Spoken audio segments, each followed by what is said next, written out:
I also want to begin this meeting by acknowledging that the state of California exists on the occupied territory of over 110 federally recognized tribes and over 70 non-federally recognized tribes. This land has been stewarded by Indigenous people since time immemorial. We acknowledge the critical importance of these lands and waters to the Indigenous people of California today. We at the Office of Planning and Research join you all from Sacramento, California, on the ancestral territory of the Southern Maidu, Valley Miwok, Patwin, and Nisenan tribes. We're also a community that includes a wide range of access needs. Some of us get our needs met by day-to-day dominant culture, while others do not. We'd like to cultivate a space that works together as a community to listen to access needs and works together towards meeting them. With this in mind, we have a couple of requests and reminders for this meeting. Please say your name before you speak. It's okay to turn off your video and still be present. It's okay to be here and not be feeling 100%.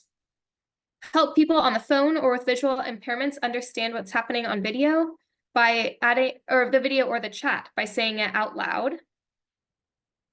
It's okay to moderate how much you want to interact, and if you need to take a break today, that's totally okay. If anyone has an access request, we invite you to either share it via chat, either to me privately or to the group as a whole. For today's meeting, we're going to start with a high-level overview of the Extreme Heat and Community Resilience Program, and then requirements to apply for the grant. Also, just a heads up for Braden that I'm getting an internet unstable notification, so hopefully I don't drop off, but just letting you know, that's what I'm seeing. Sounds good. Okay, so a little bit of background on the Extreme Heat and Community Resilience Program. Our program falls within the Integrated Climate Adaptation and Resiliency Program, otherwise known as ICARP, and we're one of 3 funding programs through the ICARP program. So we're on the bottom left, Extreme Heat and Community Resilience Program, and there's also the Regional Resilience Grant Program, or RRGP, and the Adaptation Planning Grant Program, APGP. It might be interesting to note that we are the newest of the programs. So RRGP and APGP have already gone through round 1 awards and are looking forward to round 2, whereas we are just getting started. And also an interesting thing to note for many of you is that the Adaptation Planning Grant is looking towards opening their round 2 in the next couple weeks. So I certainly encourage you to check out the Adaptation Planning Grant if you're interested in climate adaptation planning. There's a lot of overlap between our programs, but also a lot of unique aspects of both. A little more about the vision of the Extreme Heat and Community Resilience Program is that our program will offer planning and implementation grants for extreme heat relief and also long-term resilience to extreme heat. We aim to support a statewide movement to build resilience to extreme heat through a couple things: placemaking and placekeeping, both immediate response to extreme heat and building out that long-term resilience to all climate hazards, including heat, sustainable workforce development and job creation, and finally, focusing on protecting the health of Californians who are most vulnerable to extreme heat. With that in mind, we've centered our program on some values that we found are really central to both what we're looking for in the program and what we learned from our public engagement that folks are really looking for. In future workshops, we're going to go ahead and spotlight one value to talk about as we kind of open up our workshops. But just because this is our first workshop, we wanted to kind of run through them all very quickly. If you have any that you're particularly interested in, feel free to message me and we can make sure we get those covered in a future workshop. But with that in mind, some of the values we're aiming to focus on through this program are place and belonging, Indigenous land stewardship, inclusion and language justice, harm reduction and healing, both from the impacts of extreme heat and other historical inequities and climate impacts, enterprise and job creation, co-benefits and systems thinking, supporting technology development and innovative design, and finally, community resilience for all hazards, understanding that extreme heat doesn't exist in a void and it's part of kind of a network of different hazards that folks are facing in their day-to-day life, both because of climate change and other risk factors. I wanted to share a little bit more about what we've learned from our prior engagement. All throughout last year, we had the opportunity to meet with folks from different communities to hear what they are looking for in our program and how extreme heat impacts their day-to-day life. Specifically, in the spring of 2023, we hosted 9 listening sessions to better understand the needs of California regions and communities.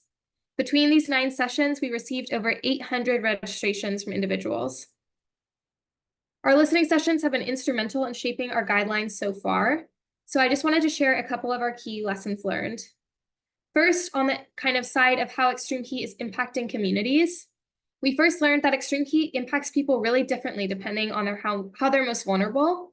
That being said, we also learned that extreme heat has serious impact on the mental and physical health of many Californians. We learned that people especially experience extreme heat in particularly dire ways because of limited access to air conditioning, or even if they have air conditioning technology, utility bills can make it hard to run your air conditioning. Or even if you have both those things, power disruption can endanger people by losing access to air conditioning, electric-powered mobility devices, or medical equipment. We also learned that the design of buildings, neighborhoods, and cities can increase the impacts of extreme heat, often because of limited shade, limited green space, and limited public transportation, which makes cities even hotter and make extreme heat events more dangerous. During our engagement, we also asked folks about the design of our program. Let's see, there we go. So we asked folks how we can structure our grant program to better meet the needs of each community. A couple things we learned as we were shaping our grant program is that attendees need specific funding set aside for planning, physical infrastructure, and public services. We also learned that funded projects should prioritize accessibility and access and functional needs communities, especially communities whose primary language is not English. Third, we learned that partnerships can really strengthen projects, but at the same time, partnership requirements can be a barrier for small, rural, and underserved applicants seeking grant funding. And finally, as I'm sure you are all aware if you've applied for grant funding in the past, there is a strong need for a simple grant application, as well as significant need for application support and technical assistance. Great, so that's kind of a look back on our engagement in the past year and a little bit of an overview of the ICARP grant programs. And with that, I'll pass it to Braden to chat through our new program that we just released. Awesome. Thank you so much, Allie, and thank you all for being here today. So next slide.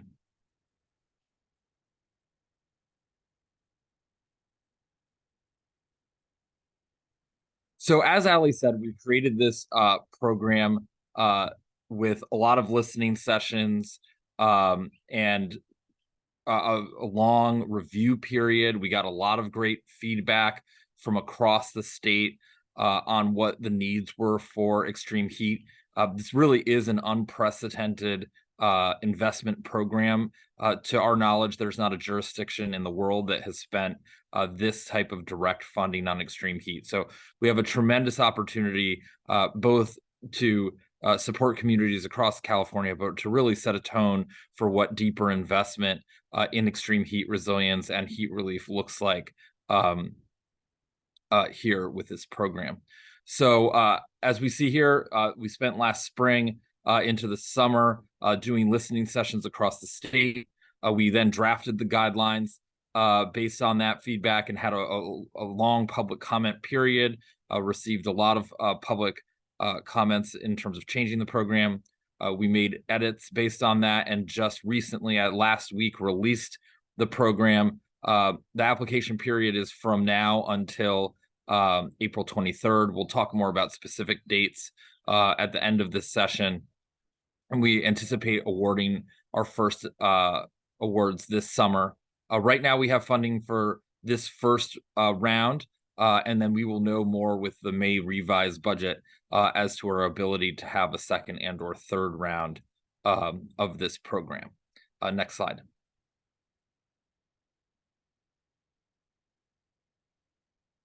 Sorry, Braden, I think because of my internet, it's being slow to switch slides, but we'll get there. No worries. So in terms of who's eligible to apply, we have local public entities. So cities, counties, school districts, special districts are all eligible entities. California Native American tribes, community-based organizations, coalitions of nonprofits, and public academic institutions, so higher higher ed institutions as well. Next slide. We are looking for grants predominantly that are teams, in order to do the type of movement building that is we hope for in this program. We're hoping that there's lead applicants as well as co-applicants. We've also created two other types of roles, contributors who need to be defined, but their scopes of work don't need to be as defined as co-applicants, and it gives you a little bit more time to develop what those potential roles may be. So we wanted that kind of flexible, that flexible ability to have some flexibility for wanting to contribute, wanting to get work done, but not at the co-applicant level. And then we also have supporters, so looking for letters of support who are contributing, not necessarily getting paid, will not be paid for by the grant, not receiving funds, but have some type of ability to help support scaling the work, supporting the work, whether it's from a communications perspective or an outreach perspective or just general awareness perspectives. And so that to us, in terms of the type of movement building that we know is necessary in communities across California, having that supporter role seems very, very critical, and you have an opportunity to show that you have this sort of community of support behind your project with that role. Next slide. So we do have funding targets for this grant. We have projects that are going to be benefiting disadvantaged communities will be awarded some additional points. And eligibility requires that in your impact area of your project, as you defined it, at least 51% of that total area needs to be identified as a DAC through defined tools. And we give those tools that you can use in the grant guidelines.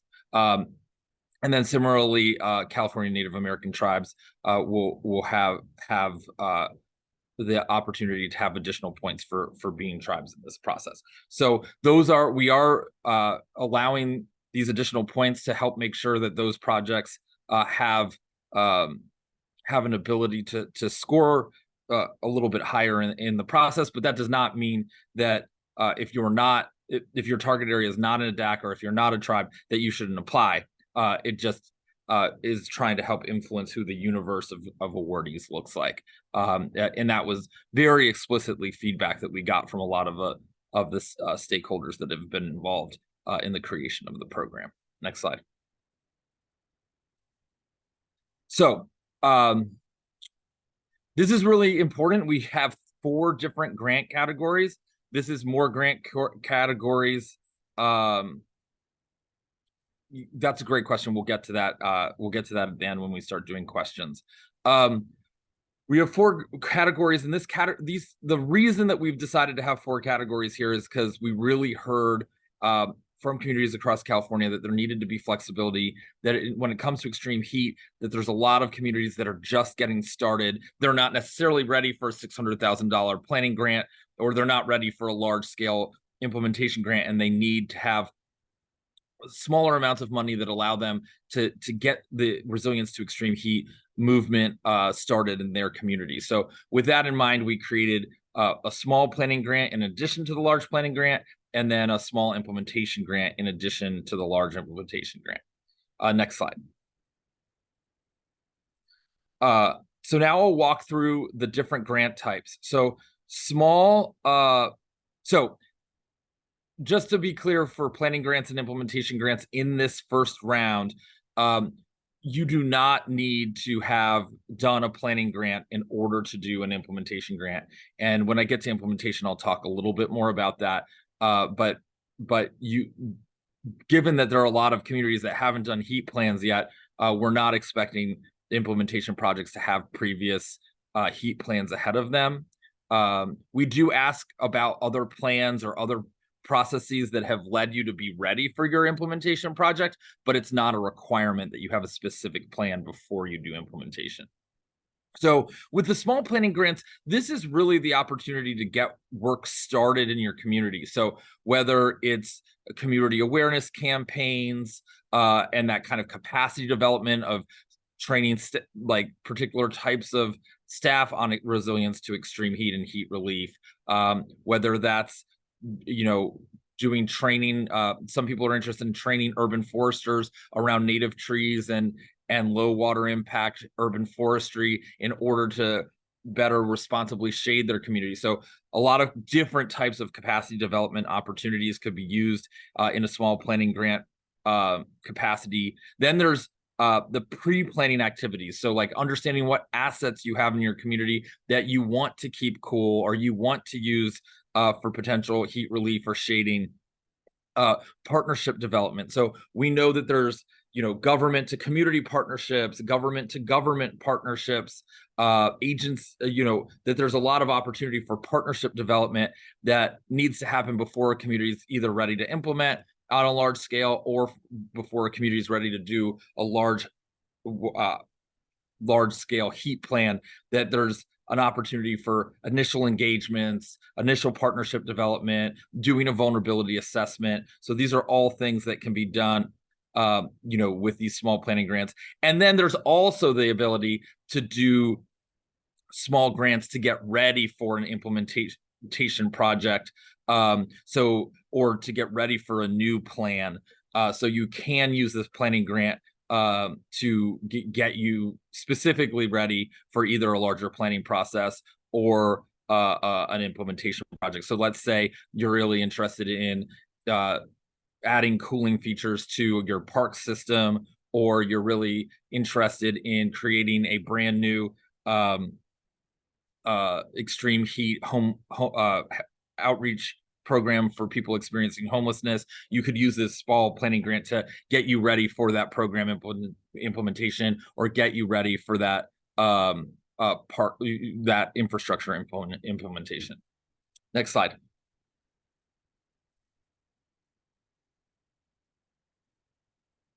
So with the large planning grants, these are really for either larger areas, complete jurisdictions, like at a city or a county level, or a large tribe, to do a comprehensive heat action plan, or to take initial planning documents and do, you know, the heat component of an emergency management plan or the heat component of a local health plan. It's also an opportunity to conduct studies, larger scale studies that would then lead to bigger implementation or programmatic efforts. So this also includes relevant partners. So if you're a local jurisdiction, we're going to be looking that you have a community-based organization or community partners to help you with your engagement, to make sure that all relevant stakeholders are being engaged authentically in your larger planning process. So this is not a sort of go it alone grant. The smaller planning grant, we're not looking for partnerships in as deep a way. You can develop those partnerships as part of the small planning grant. In the large planning grant, we're looking for, you know, existing partnerships. We're looking for money to be going to partners, to be doing engagement, to be doing capacity and movement building as part of this work. So the large grants are really meant to be both for larger areas, but more involved processes. All right, next slide. So implementation grants, we have the small implementation grants. There are no co-applicant requirements, where with the large implementation grants, we are looking for you to come to the table with a co-applicant.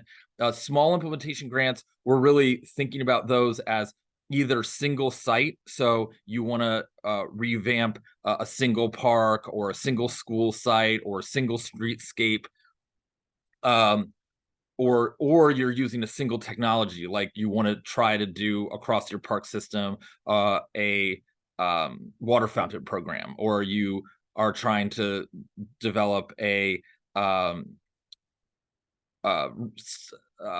heat kits for certain types of residents or people experiencing homelessness that are sort of single intervention in projects or programs.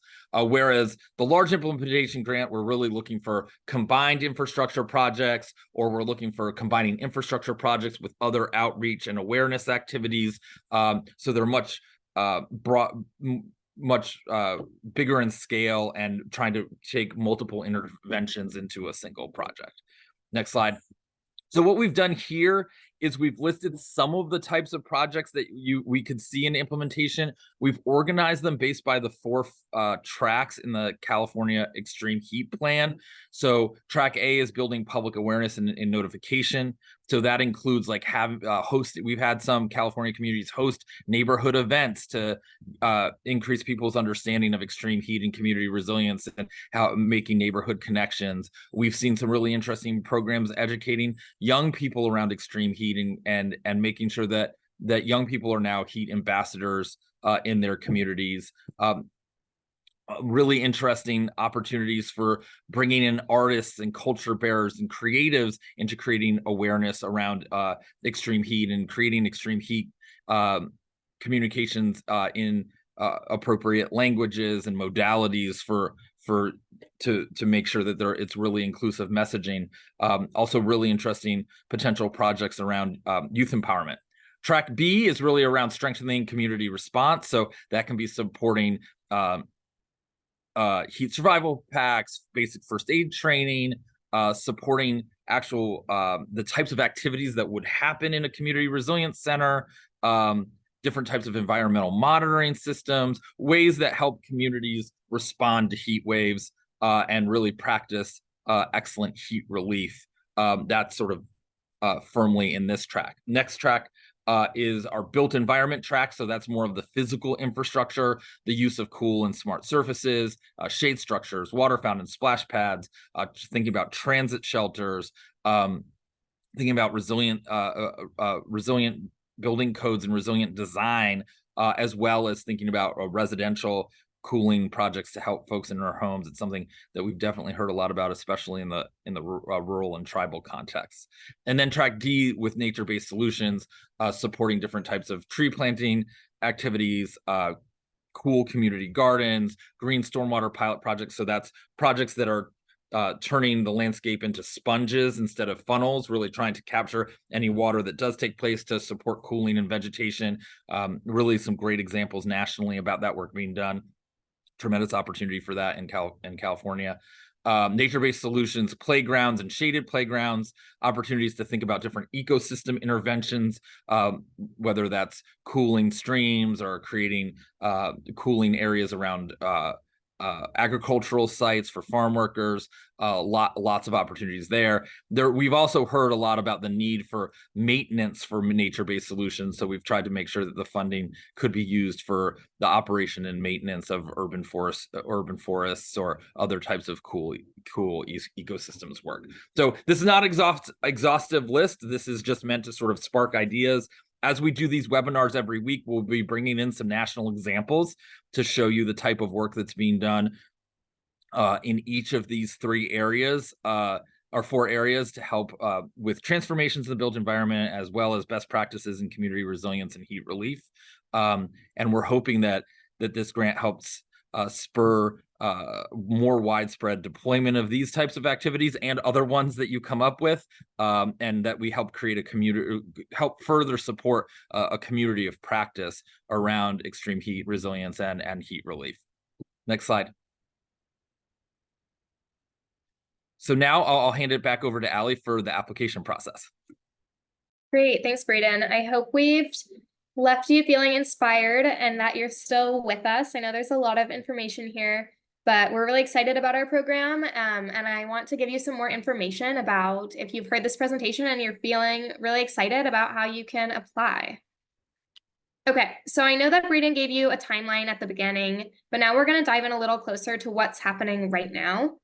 So our application opened on January 29th, and I want to tell you about how the application process will go. So first, applicants will submit a pre-application interest form. We encourage you to do this as soon as possible. For those seeking application technical assistance, there is a priority due date for the pre-application interest form, which is marked right here. It's March 5th. So if you'd like to have application technical assistance, please submit your pre-application interest form by March 5th, and I'll include a link to it in the chat in a little bit. It's important to note that the pre-application interest forms are not scored. They're just used as a point of contact with staff and will provide any initial direction and send you the full application form after that. Like I said, once you submit the pre-application interest form, you will gain access to the full application form. We will also provide templates of what's in submittable so that you can kind of understand exactly what you need to get done. Once you submit your full application form and your pre-application interest form, the due date for that is April 23rd. So again, if you'd like technical assistance, the due date gets pushed up for the pre-application interest form to March 5th. But if you're not interested, you could theoretically submit all the way up to April 23rd. But just remember, you won't get access to your full application form until you complete your pre-application interest form. Okay, so after April 23rd, once everyone submits their application, we plan to make awards around summer 2024. And in between that time, we'll be doing application review. This includes eligibility checks, scoring, and then also it's important to note that for folks applying for large planning grants and large implementation grants, our top scoring applicants will have a final interview or site visit. So once we do all of this, we'll have our final award recommendations in summer of 2024. One more note here is that this round, we're going to be using a platform online called Submittable for our applications. And I'll drop a link in the chat so you can learn more about Submittable. It's basically like an online form application that I think is really useful. Okay, as we've mentioned throughout, and if you couldn't already tell, we're really excited to offer application technical assistance this round. Technical assistance is available to eligible applicants with priority given to applicants from funding target communities, which are California Native tribes and disadvantaged communities. Like I said before, applicants interested in receiving application technical assistance should complete the pre-application interest form by March 5th. And submitting early by March 5th ensures that we're able to consider and take advantage and let you take advantage of this opportunity. Just to note that the technical assistance application form is just within the pre-application interest form and should only take anywhere from 5 to 15, 20 minutes. So it's not too much of a burden to request technical assistance. Okay, I want to walk through very quickly, once you submit your full application form, where the points are going to be coming from to determine whether we're able to award your application or not. So we have an application narrative that asks you all sorts of questions and also includes things like a budget and work plan. So your total score is out of 100 points. 20 of those are going to come from your project vision and description responses. 20 will come to your responses from partnership and community engagement. We'll go over here to the top right. 30 will come from the community served, so explaining the community you work in and their needs of the community, both related to extreme heat and just other needs your community might have. 10 will go to projects with multiple benefits, so thinking about how does your project not just improve the extreme heat conditions in your community, but also touch on other climate impacts or other equity impacts in your community. And then on this bottom row, 10 points will go to your budget and work plan. That's both the actual Excel document you submit to us and the justification where you explain to us kind of what's going on there. And finally, like I mentioned, if you're an applicant for a large planning grant or large implementation grant and you're top scoring, 10 points will come from an interview or site visit. But if you're a small grant applicant, so either a small planning grant applicant or a small implementation grant applicant, instead of a site visit or interview, you'll answer a question about how this program could help build your capacity to do extreme heat work.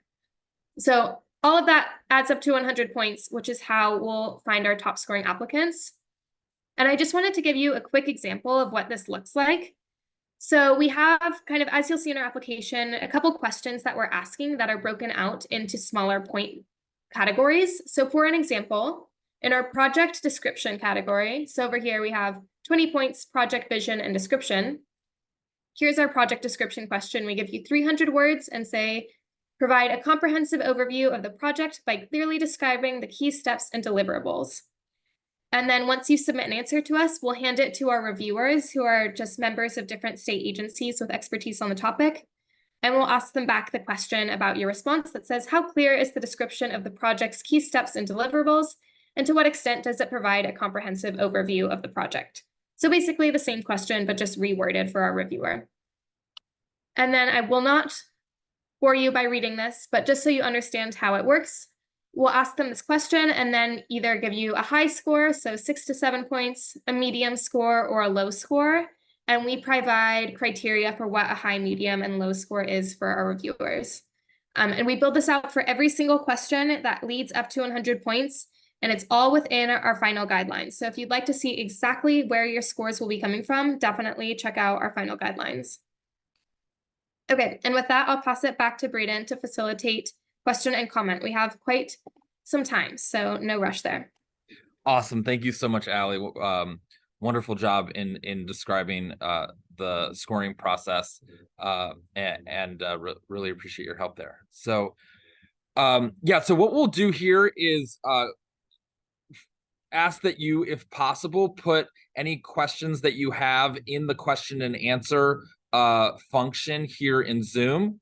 What I will do first is help facilitate. I'll go through the chat and answer the questions that have already been put in the chat. If you can, then put any other questions you have in Q&A. If you're not able to put questions in Q&A, feel free to raise your hand, and I will get to calling on you once we've gone through at least getting through the backlog of questions that we have in the chat.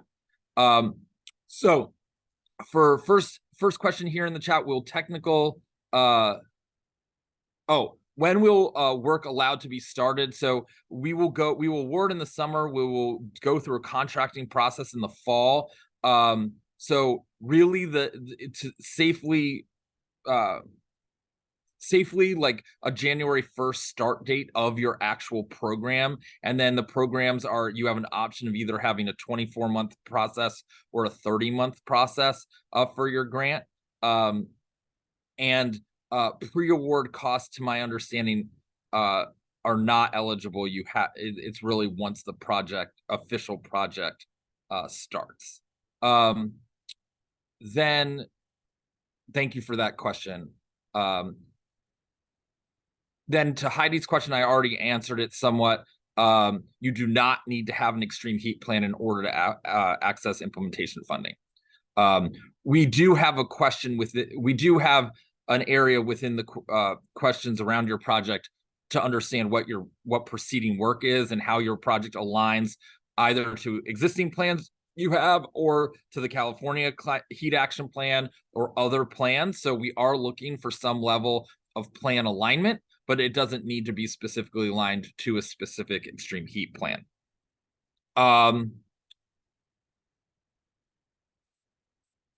So what are the reasons that supports the decision to apply for a large implementation plan without a co-applicant? Okay, so that's a great question. So there might be a case in which there is a nonprofit that feels that they don't have the ability to do work with their local government or with the local jurisdiction, and that there's previous politics or other situations that would make that kind of alliance or co-application not possible. So instead of excluding that kind of the CBO from applying to our program, we're asking for that CBO to explain to us why a co-applicant is not possible.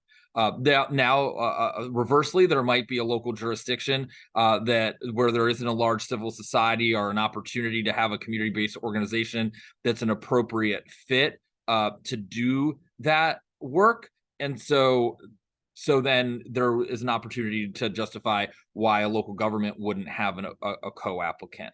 Allie, anything you want to add to that?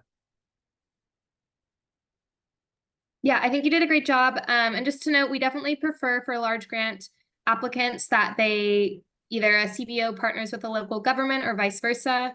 But if it's not possible for some of the reasons Braden explained, we do have alternate options available for folks that are explained in the grant guidelines. So if that's your situation, of course, first of all, we encourage partnership development, but also understand that you're not barred from applying, and we do have options available for you.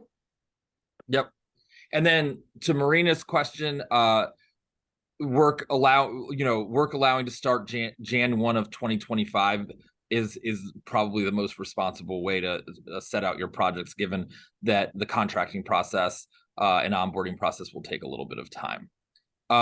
Will community gardens qualify? So if there are cooling investments as part of those community gardens, that could make a lot of sense. We have seen some communities where community gardens are a way to really do education with community, to bring community together, and they can really act as these cooling refuges, either because they have ramadas, or they're planting shade trees, or they're having vegetation that do a lot of cooling. So just a raw community garden that's based for solely food production, that's obviously not within the realm of creating resilience to extreme heat. But if they're expressly designs in that community garden that are leading to it being a cooling refuge, or doing education around urban cooling, that's where a community garden, cool community garden kind of model could be appropriate. And if you and so then to the technical assistance question, what technical assistance will be provided? Would it include review of a draft application? So if you get individual TA and you qualify for individual TA, we've designated 5 different components that you potentially could work on. So you could work on creating your work plan, you could work on the budget, you could work on narrative, you could work on developing partnerships. So there are areas, those are some of the areas, and we'll ask you that in the intent to apply. What areas do you want technical assistance for?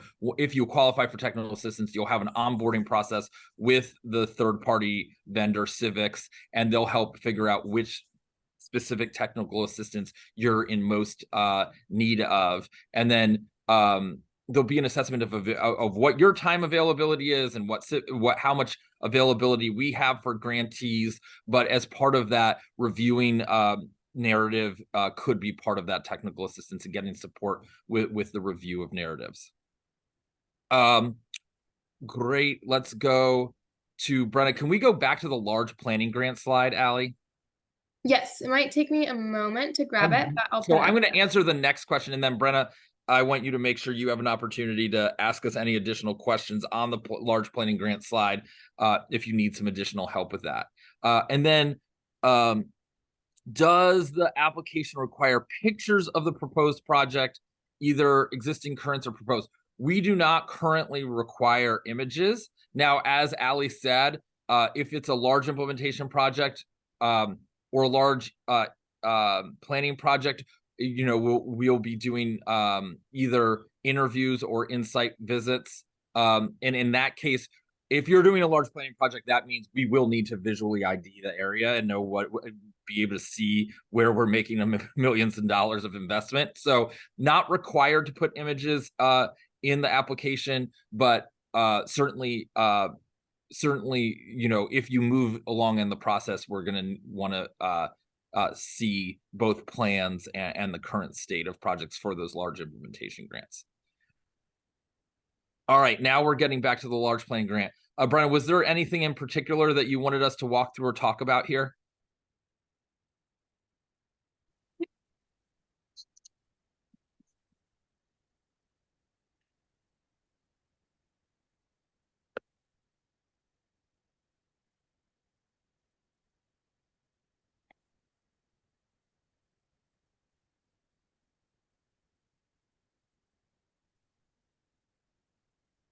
We're not hearing. Allie, are you hearing Brenna?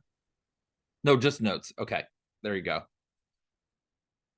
And then let's see here. Could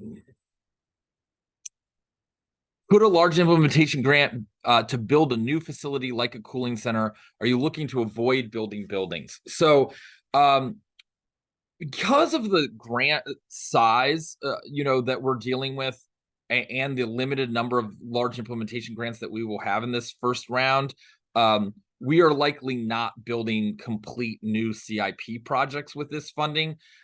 This funding is going to be best used for projects that are already going to happen, where you could either add or save cooling investments as part of existing CIP projects. So if you have a parks, a CIP, capital improvement project, or a building capital improvement project, but you're worried about being able to afford water fountains or shade or cool pavement or other types of those materials, this grant is really meant to come in to help support those existing projects, either save them from getting value engineered out of your project or to add them to your project. It's not a grant that's going to be able to afford building a brand new cooling center from the ground up.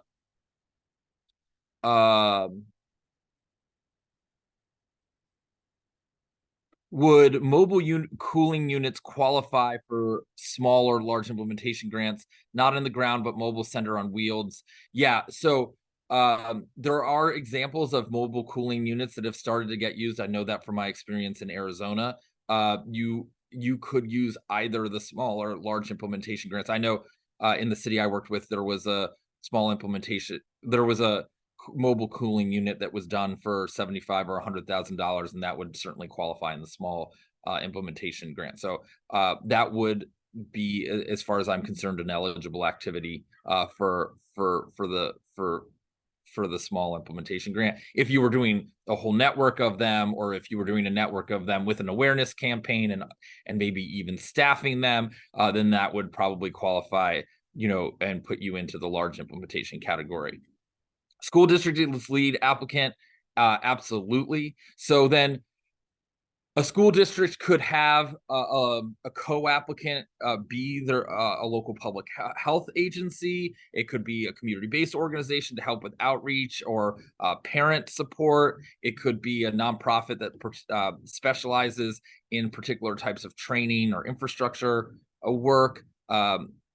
So there's a wide variety of co-applicants that you could have as a school district. So either another local government, a nonprofit, a community-based organization, lots of options for school districts in terms of co-applicants.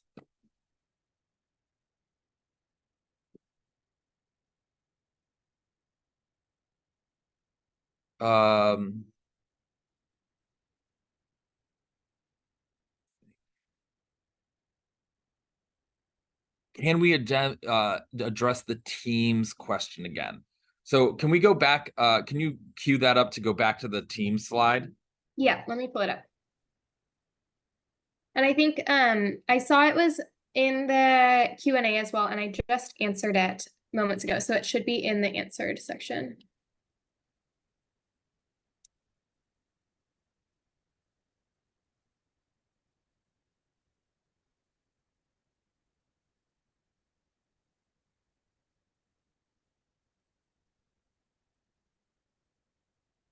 Okay, I have the slide up now.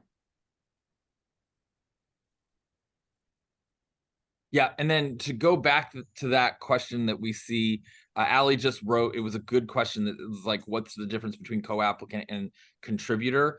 So Allie just put a great text response. Yeah, I can speak to it a little bit. I know that my text response, it was pulled straight from the guidelines, so you have the full information. I think Braden gave a great overview that, co-applicant is a key partner whose role is really predefined in the work plan, while as a contributor, while they're receiving funding, they kind of have more flexibility to evolve over the course of the partnership, which is great to know, but kind of might leave you asking the question of like, what exactly does that mean? So some of the key differences for what that means when you're applying is a co-applicant should submit a letter of support, whereas a contributor doesn't need to submit a letter of support. A co-applicant should have detailed tasks outlined in the work plan, whereas a contributor might not need to have such detailed tasks outlined in the work plan when you apply. Understandably, once you get awarded, we would ask you to outline that a little bit more, but you have some more time there. And then another really key distinction for contributors is that the total budget for contributors shouldn't exceed 30% of your total project budget. The reason for that being, we just want to make sure that we have some sense of what your kind of project activities and work plan is ahead of time. And then to the other question about supporters, supporters are kind of similar to what you might hear in another grant as an unfunded partner. Supporters are not receiving funds through our program, but are definitely invited to participate. Anything to add on there, Braden? No, I think that's great. I think the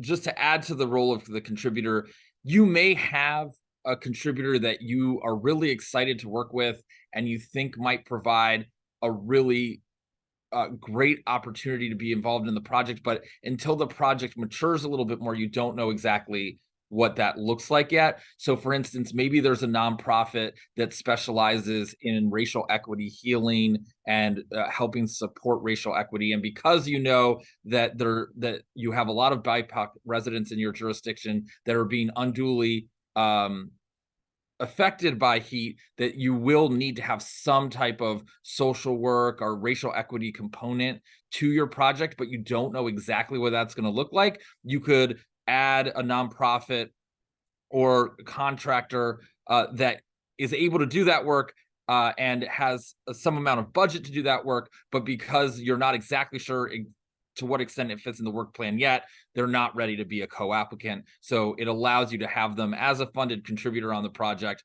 without stating a full set scope of work and having them write a letter of support, which asks them to detail exactly what tasks they're doing. So this is something that I've seen when I was in local government, that it really helped to have an ability to be able to have paid paid elements of your program that you didn't know exactly what it would look like until you were actually starting to implement. And so we wanted to allow for that kind of flexibility. Okay. And then something else in the chat. Would engineers, I mean, it's really highly dependent on what it is that what your project looks like and how would it look like. If you don't want to go into, but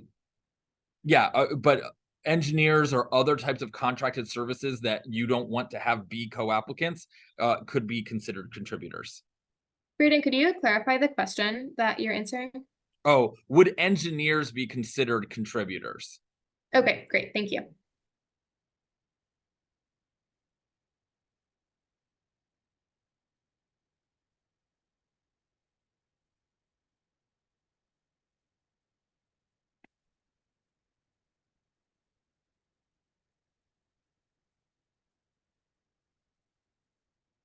Any other questions or thoughts given the presentation and the questions so far?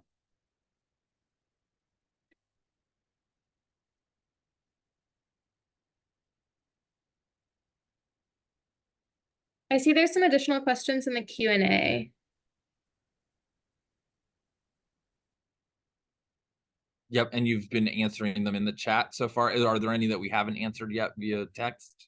Yeah, it looks like it says, I can read a couple out to you from Marina. Can you explain what would qualify as cool ecosystems work?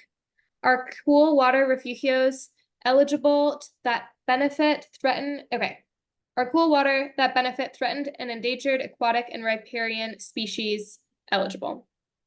Yeah, so that cool ecosystems work is eligible. What I would say is, because of the nature of our grant being extreme heat and community resilience, you're going to want to make an argument as to how people are being affected by the fact that this ecosystem is threatened by heat. And so this is not, we have programs in CNRA, and we're hoping to at CNRA and other state agencies, and we're hoping to have future programs that help support, ecosystems based work that's solely based on helping support ecosystems. This grant is really a people-centered grant, but we could see funding ecosystems work if the argument is made that this is critical either for workforce development in your community or critical for cultural or lifestyle reasons that your community works on bringing this ecosystem into a balance with extreme heat. So what I would say is those are eligible activities to be working on that, but you're going to likely, because of the way the scoring criteria are, and because there's such a large scoring criteria element around communities served, you're really going to need to make the argument, in my opinion, you're really going to need to make the argument that ecosystems work is serving the community and people in your community in a very specific way. Allie, anything you wanted to add to that question? Nope, I think that was a great response. Another question I'm seeing in the chat, let's see. It says from an anonymous participant, what deliverables or administrative requirements for grant reporting are required? Can you say that one more time? Yeah, sure thing. From an anonymous participant, what deliverables or administrative requirements for grant reporting are required? Do you want to handle that one, Allie? Yeah, let me pull it up. I think this might actually be a question that might be more clear if I answer it over message. I'll go ahead and put it in the chat. I'm just going down the list.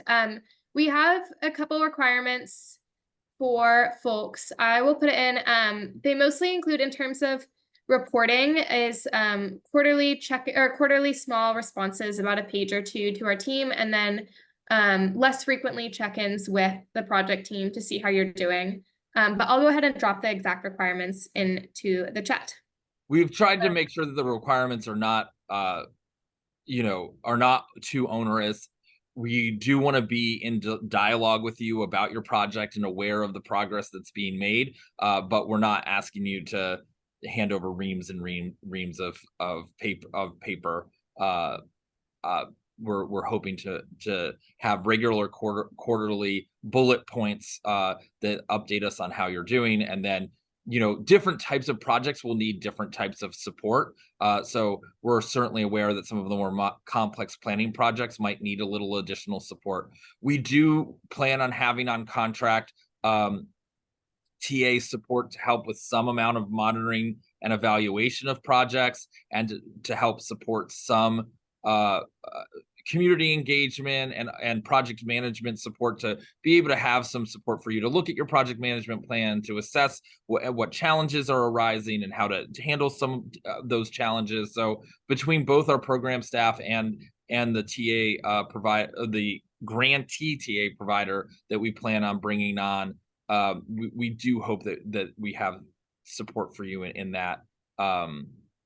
And then the reporting process is helpful in terms of identifying any issues that you may need additional support or support with.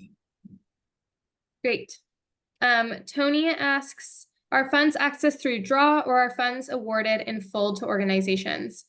The answer, go ahead. No, go ahead. All you. Yeah, so it is a reimbursement based program. Allie did put we do have some ability to do some amount of advance payment for nonprofits based on the recently passed legislation, AB 590. But for the most part, it is you have to send in your invoices and then get reimbursed based on invoices over the course of the grant. Great. Jennifer asks, could a project be submitted if it was already submitted for the Caltrans Sustainable Transportation Planning Grant funding? Submitted and awarded, or submitted and not awarded? I don't have the answer to that, but Jennifer, feel free to come off mute and add in the chat. Just submitted for this year and you don't know yet. Yeah, I mean, obviously you have to fill out the forms based on what we've said. I think you can submit nothing is stopping you from submitting a project that you've submitted somewhere else to us. Obviously, we're gonna want to know, if you are awarded both, sort of what you would use funds for each, and that would need to happen in the contracting phase.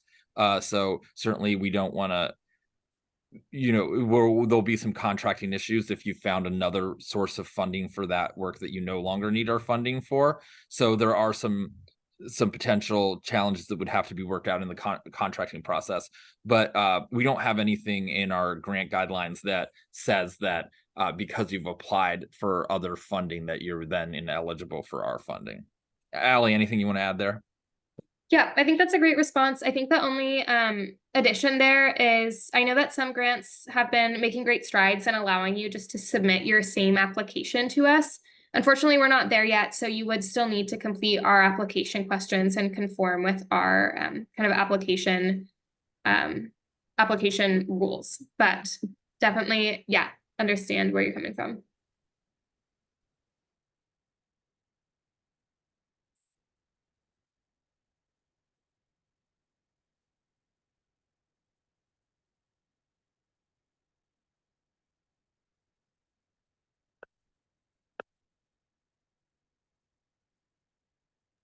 I can read out a couple more messages if that would be helpful, Brayden. Yeah, I'm not seeing the additional new messages in my Q&A function, so I apologize for that. Oh, no worries. Okay. Tony asks, is there a time constraint or requirement to spend the funds once they are awarded? Yeah, so we're asking you to have on either a 24 or 30-month process. We do,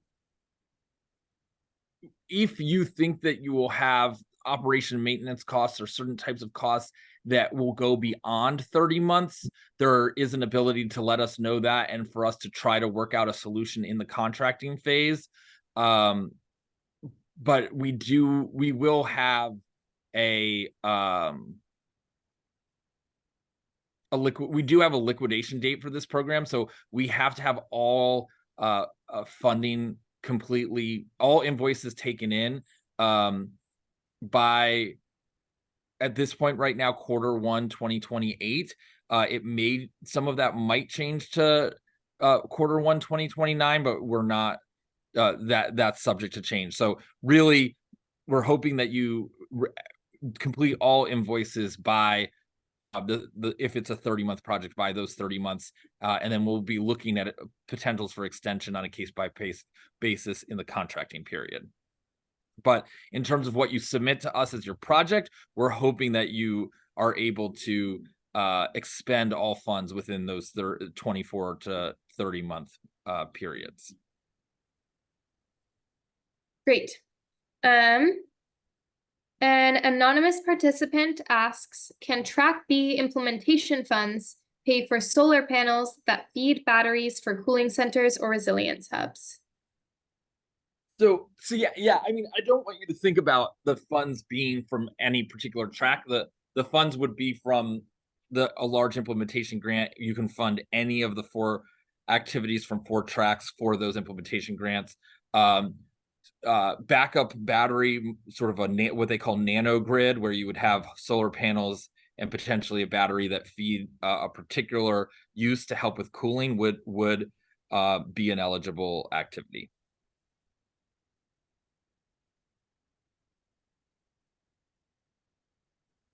Great. Let's see. I'm just answering that also by message. Okay, one more question coming in. Braden mentioned that in these workshops, you'll be highlighting some innovative or best practice projects from around the country.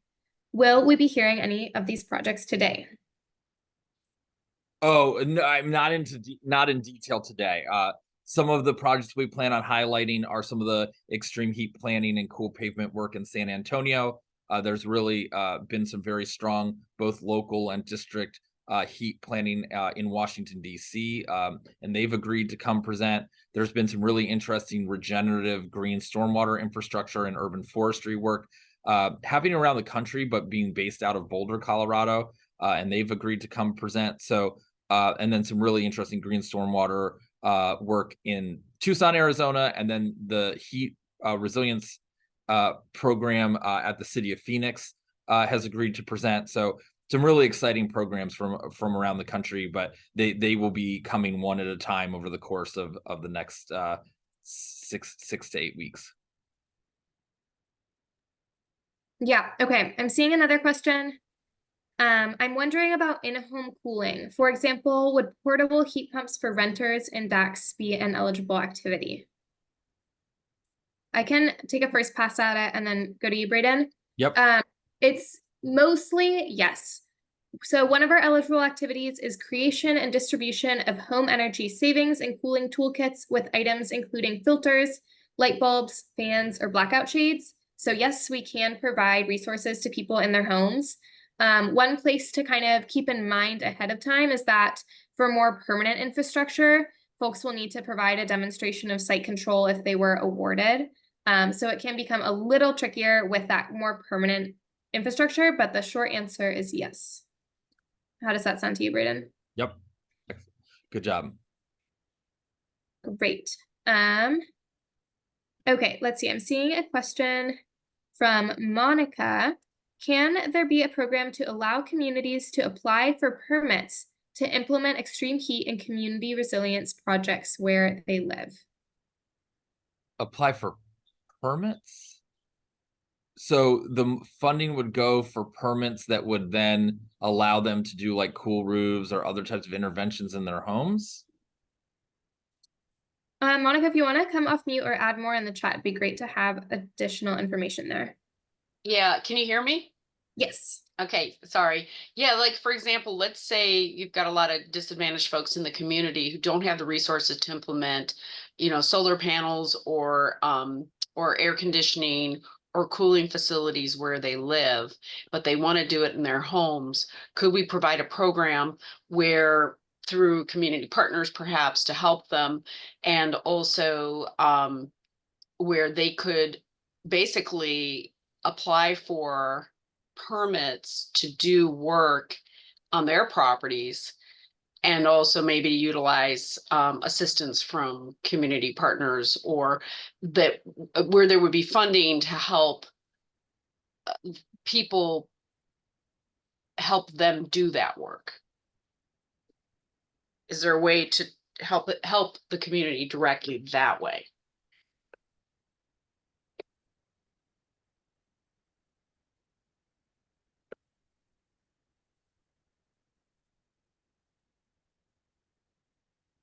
Allie, do you have thoughts on that? That's a tricky one. I'd need to think about it a little bit more.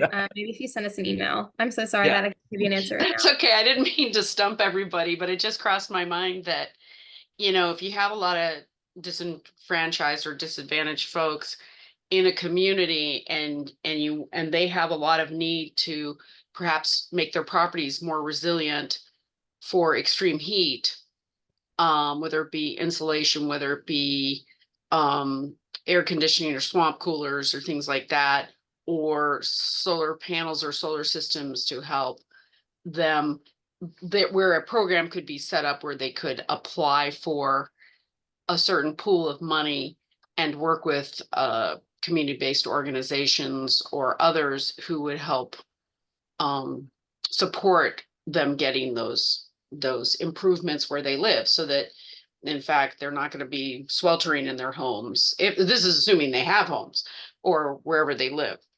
Or of course then there's the challenge of those that don't even have homes or are currently unhoused. Yeah, in general, those type of resident improvement programs that are looking for targeted investments to support cooling and heat relief are eligible activities, and we're hoping to support them. As Allie said, that those are tricky projects, and there's some issues that would have to be worked through in the contracting phase. But definitely see why communities might want to start those types of pilot projects and do that type of residential support. And we do have those kind of residential improvements as an eligible activity in the grant. Okay, thank What you. those look like and how those incentives programs are structured and exactly what the money is paid for, and then how you structure a nonprofit or a party entity to help implement that work, those are things that have to get worked out, but those would be eligible activities. Great, thank you. Okay, I'm seeing a question from Tanya. Will this grant permit the purchase of food for community workshops or cooling events, gift cards for participation, etc.? The answer, and feel free to add on, Braden, is only unfortunately slightly complicated. Food, yes, absolutely. Any necessary food for a community workshop is definitely an eligible activity. In terms of gift cards for participation, Unfortunately, we're not able to provide direct cash benefits or subsidies for participants of community engagement events. That being said, we can compensate participants for their help developing community work products. So we can't give out door prizes like gift cards at the door, but if they are helping create a work product, and you're able to provide some documentation like a sign-in sheet or a written survey, then yes, they can be compensated. Thanks, Allie. Good answer. Okay, I'm seeing a question from Jennifer also that says, could you explain more about how green stormwater projects would be eligible for this grant? Thanks, I'm looking forward to the presentations. Great. And I put a few links in the chat there. There's definitely examples of using curb cuts and bioswales and different types of green stormwater infrastructure investments to support urban cooling. There's the ability both to do pilot projects, some really cool work in Austin around green infrastructure school sites. And then Tucson has done a lot of great work in their parks and streetscapes. They actually have a whole funded program now where there's a local tax that funds their storm to shade program. So I put the link to the storm to shade program there. Hopefully we'll be hearing directly from them. But yeah, I think there is a huge opportunity to look at green stormwater infrastructure and figuring out how we don't overly rely on potable water for urban cooling and urban vegetation, but we're trying to take advantage of the stormwater that does fall for urban cooling and vegetation approaches, and there's great examples out there of how to get that accomplished. So those are just a few of them.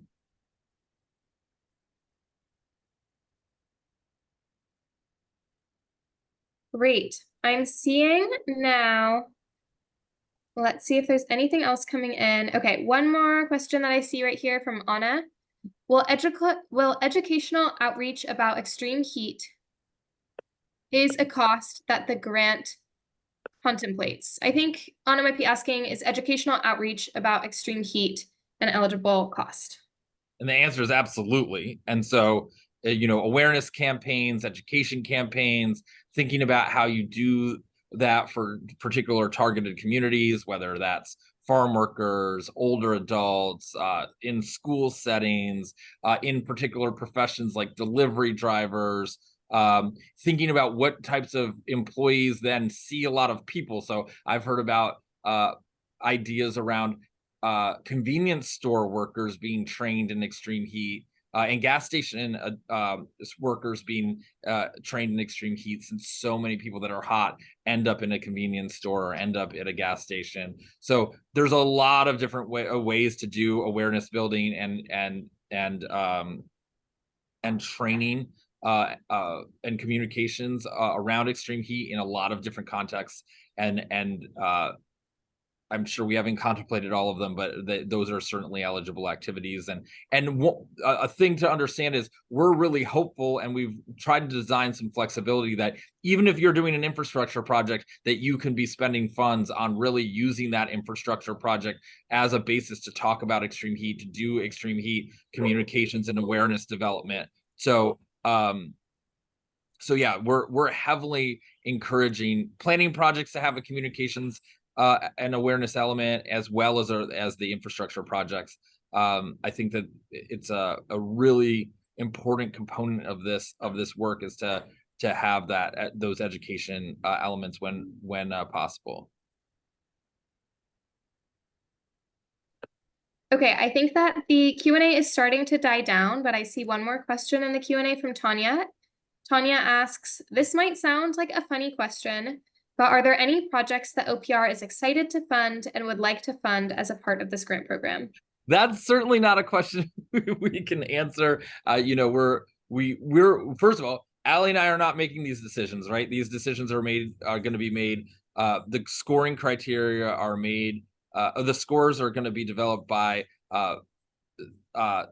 state experts in a variety of fields. We will be matching your project to the expertise that we have at the state.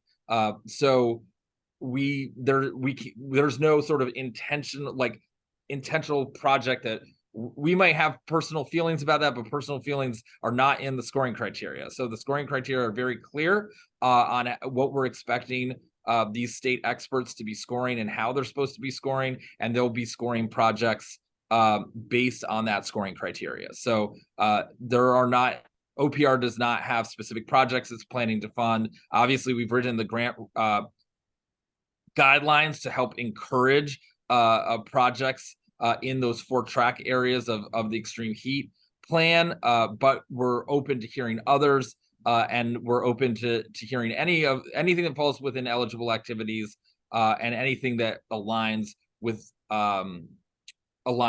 the scoring criteria. We have developed, as you heard through this ongoing community engagement process, values.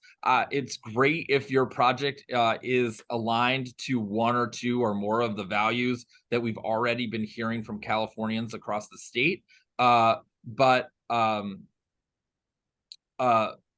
we're not looking for any particular kind of project, and we're hoping, obviously, that to see a wide variety of types of projects. So Monica here has a question. The city has an ATP grant and wants to add landscaping and bioswales to that project. So Monica, that is an example where you have an existing grant or existing project, but you want to potentially be adding other responsible cooling elements to that project. That would be an eligible activity and the type of sort of add-on to an existing project that we feel would be appropriate for this grant. So that would, in my mind, include, those would be the type of nature-based solutions that would be an eligible activity. Okay, I'm not seeing any additional questions in the chat or Q&A. Just a time check. We have about 15 more minutes in our session. Braden, do you want to answer any additional question that folks might have, or go ahead and wrap up? If anyone has a last minute, any other questions, you can ask them now. We will not be able to stay on and have individual conversations with folks. It's really important. This is being recorded for anyone that wants access to it. So anyone that wants to have a conversation around or has any last questions, they either need to be asked now, or you can come back next week and ask us again at a future, either next week's session or future sessions. So if there are any last questions, feel free to ask them now, and if not, we'll move to the wrapping things up and some final information.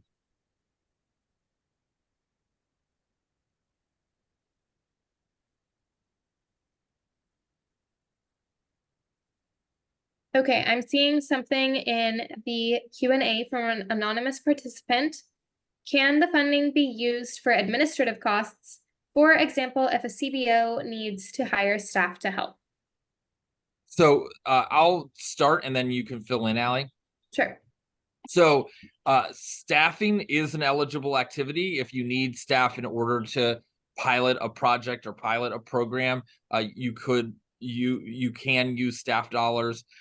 We do understand that there might be certain administrative costs of the grant, so there is an allowance for some amount of administrative costs that we understand may be necessary to either implement a program or a piece of infrastructure.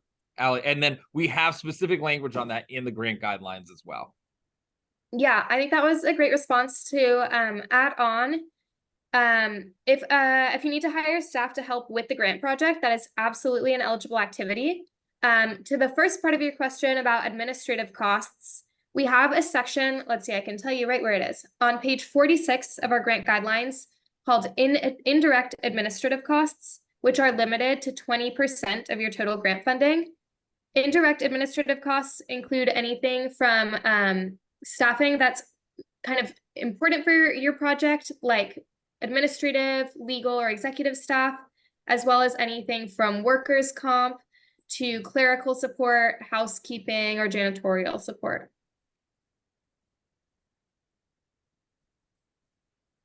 Okay, I'm seeing another question.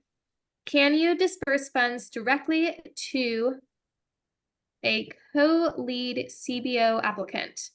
I'm not sure what you mean by a co-lead. Oh, But I'll pass it to you. yeah. So basically the idea is, are co-applicants eligible for funding? They absolutely are. So the idea would be that you can invoice us and then send money to a co-applicant, send money to a contributor. There's the ability to that's the whole reason that those co-applicants exist, is so that you can so that they can get grant funding. The idea is for the lead applicant to take in the money and then be able to distribute it to the various project partners as required. Yeah, and just to add on there, to clarify, we are only accepting one lead applicant per project. So only one entity can be the lead applicant, and these are the people that will receive our funding directly. Everyone else on the project will have to be a co-applicant, contributor, or a supporter and receive their funding via the lead applicant. With supporters not receiving funding. Just to be True. clear. Thanks for that clarification.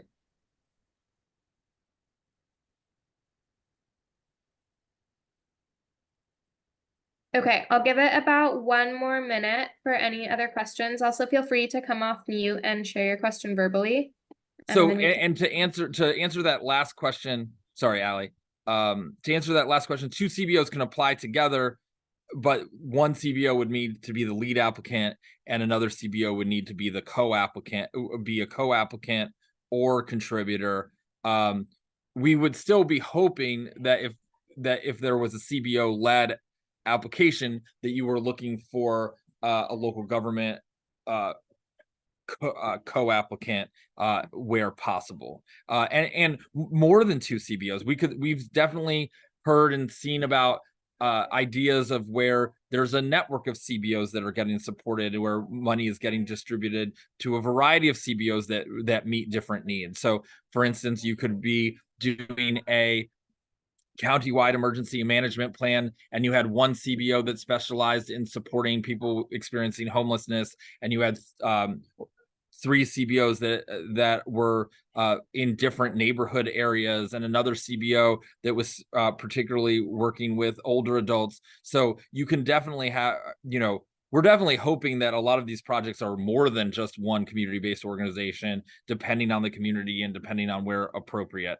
We're not expecting we're not necessarily thinking that a lot of these programs are appropriate for just one entity to be involved in. That hence the desire to have these different types of applicant types that allow you to develop a team that meets the needs of your project.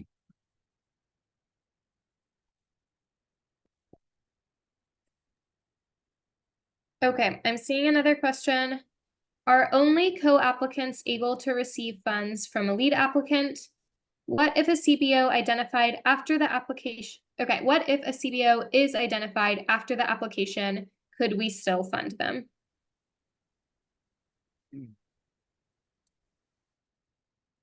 So that's where you would have the potential in the contributor section, you would have the potential to say, this amount of money is for CBO for this purpose, and we're going to contract with that CBO once we understand the specific need. So you could reserve funds through the contributor. My understanding, Allie, correct me if I'm wrong. My understanding is you could, through the contributor mechanism, designate funding to go to a particular entity or CBO that hasn't been selected yet. Yeah, that's a good question. We need to check in on it. If you're adding them as a contributor, you would need to identify the kind of name and contact of the CBO, but not necessarily explain exactly what they'll be doing.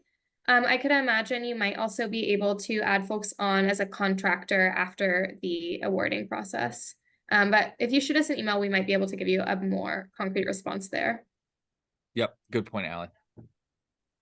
Okay, I'm seeing another question, and being respectful of time, maybe we'll only take a couple more. Someone says, so if the local government is a lead applicant, can they have placeholders? Okay, this is a similar question. Can they have placeholders in the contributor budget, but not name exactly which 2 to 3 CBOs or TAs they are. Yeah, so we do need to circle back with our legal staff and come back with an answer to that. I think, as Allie said, ideally we do know who those CBOs are, and they are named. And we're going to need to see if we can get some additional flexibility there. But it's a great question, and yeah, we can get back to folks on that.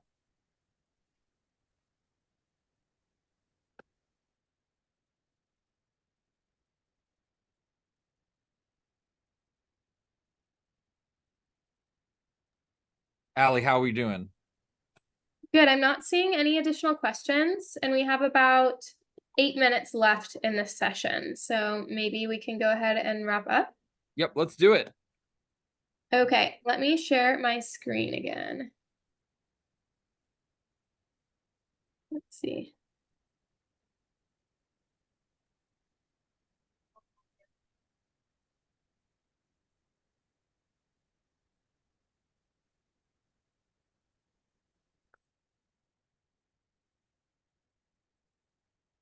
Okay, I'll get it started, and Brayden, maybe you can close us out.